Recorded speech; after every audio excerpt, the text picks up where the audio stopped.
Here we go again. We're going to be doing, well, I guess you could call them seascapes, big skies and lots of water.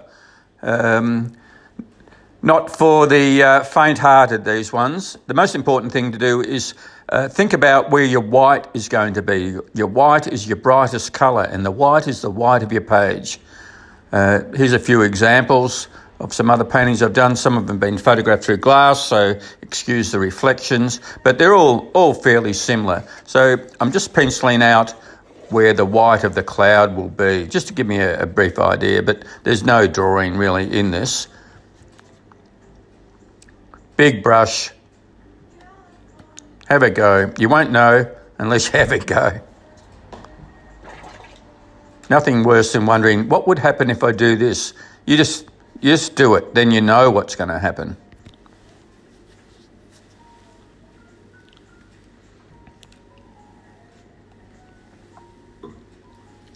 The colours look a bit bright, and they are, but they will fade by about a third.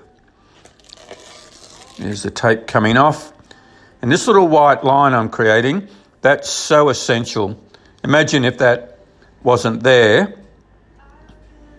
The two tones are very similar, and that little white line on the horizon just breaks up the sky from the sea. So I'm basically using a dry brush technique there, not a lot of water, just because the paper's 300 gram rough, there's lots of little ripples on it. And you'll see with some close-ups later on, you can use that to your advantage. Just splash and paint around, just remembering where the cloud is and where the reflection is. So basically right through the centre. I'll keep feeding that left-hand corner with a bit of dark. And I'm about to put, oh, look at that. That looks crazy, but it will fade. I want it strong though. I want to make a statement. Now you know where all the toilet rolls have been going. It's me, I've got them.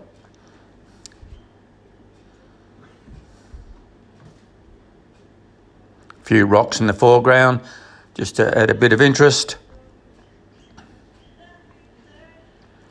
And I had a couple of little splashes there, so I've turned them into birds. Something to look at. Oh, there's Arthur's seat. What I'm doing now, that's very dry there, and I couldn't do that unless it was dry. I'm just scratching a few yachts with the point of a razor blade. A little trick.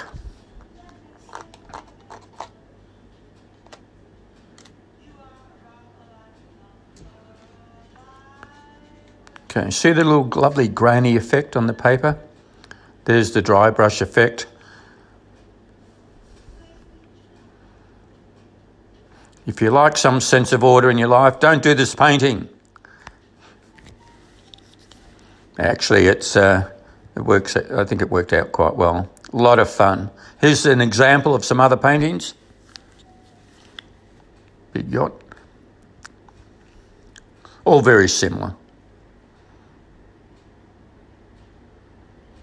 It's Point King. That's the painting we've just done. And here's a couple of other examples, all very similar. This last painting shows rare restraint. It's what you'd call a tonal painting. Hope you like it. Thank you for watching.